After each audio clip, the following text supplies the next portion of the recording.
계속해서 찬양하며 나아갈 때에 모든 축복 주신 그 주님, 그 주님의 이름을 높여드립시다.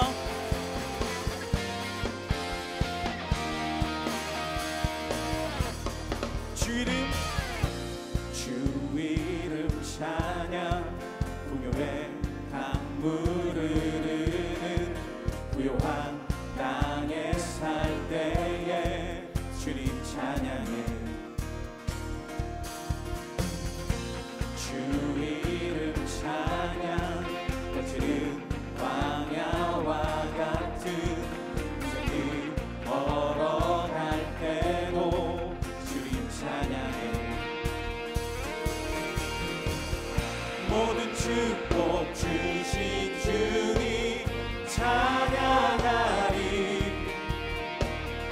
어느 날이 다가와도 나 외치리. 주의 이름을 찬양해. 주의 이름을 찬양해. 영화로운 주 이름 찬양. 주 이름 찬양, 주 이름 찬양. 햇살이 만물이 새롭게 될 때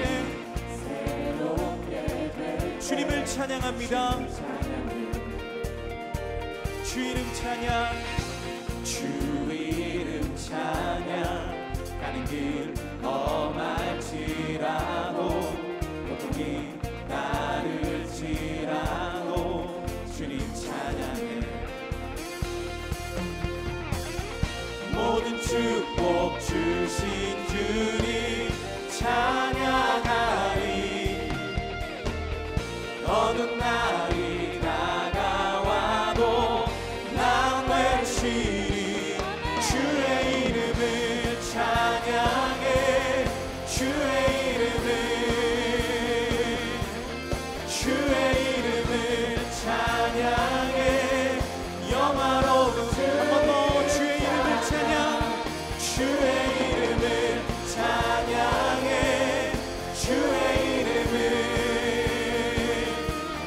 주의 이름을 찬양해. 영화로운 주 이름 찬양. 주님은 주시며 주님은 찾으시네. 내 맘에 하는 말 주 찬양합니다. 주님은 주시며 주님은 찾으시네. 내 맘에 하는 말 주 찬양합니다. 주의 이름을 찬양해. 주의 이름을 찬양해. 영화로운 주의 이름을 찬양해.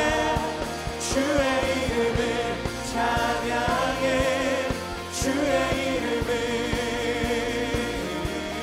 주의 이름을 찬양해. 영화로운 주 이름 찬양.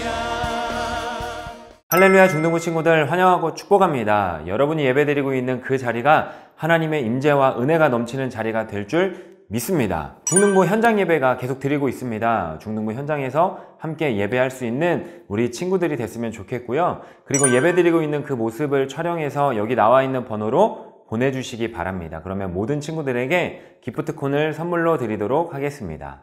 우리는 지난 2시간을 통해서 야고보서를 쭉 살펴보았습니다.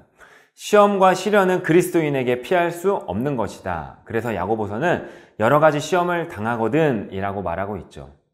시험은 피할 수 없는 거다. 그렇다면 그리스도인은 어떻게 대처해야 할까요? 맞아요. 바로 인내해야 하고 또한 하나님을 신뢰하며 믿으며 경외해야 한다. 이것이 지혜다 라고 이야기를 했습니다.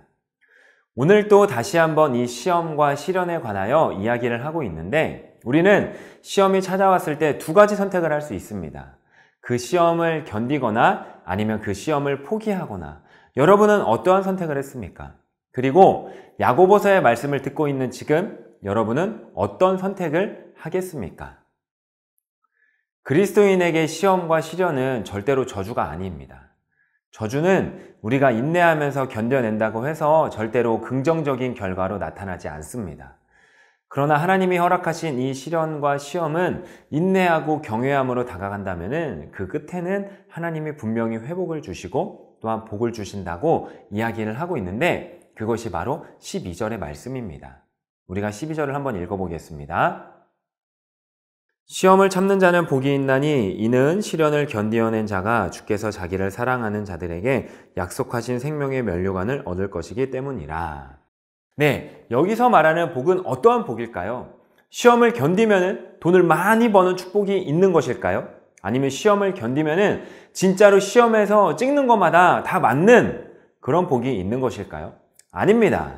여기서 말하는 복은 영적인 복입니다. 그리스도인이기 때문에 받을 수밖에 없는 복입니다. 그 복이 무엇이냐면 바로 생명의 면류관입니다. 그냥 꽃을 꺾어서 만든 월계수관이 아니라 정말 일시적이고 한시적이고 시들어버리는 이러한 면류관이 아니라 우리를, 여러분을 영원히 그 주님의 임재 안에 살게 하는 영광스러운 약속인 또한 영생으로 인도해주는 생명의 면류관인 것입니다. 무슨 말이냐면은 여러분이 만난 이 시험과 시련의 끝에 실패와 죽음이 기다리고 있는 것이 아니라 생명이 기다리고 있는 것이고, 또한 하나님이 허락하신 이 시험은 이미 결과를 알고 싸우는 시합과 같다는 거죠. 그리고 이 시합의 결과는 죽음이 아니라 생명이라는 것입니다. 그런데 우리는 이 시험과 시련이 우리에게 닥쳐오면은 자기 욕심 때문에 자기 정당화를 합니다. 왜일까요? 우리가 사는 이 세상은 기본적으로 죄가 들어온 타락한 세상이기 때문에. 그래서 우리는 무슨 생각을 합니까? 나는 옳았는데 죄가 문제야. 환경의 문제야. 나는 억울해. 끊임없이 자기 정당화를 합니다. 우리가 분명히 알아야 할 거는 하나님이 우리를 훈련하고 또한 시험하는데 우리를 망하게 하는 훈련과 시험은 하지 않는다. 그리고 이 시험에 넘어지고 유혹에 넘어지는 거는 죄로 인해 우리 각 사람이 욕심 때문에 이끌려 미혹되었기 때문이다 라는 것이죠.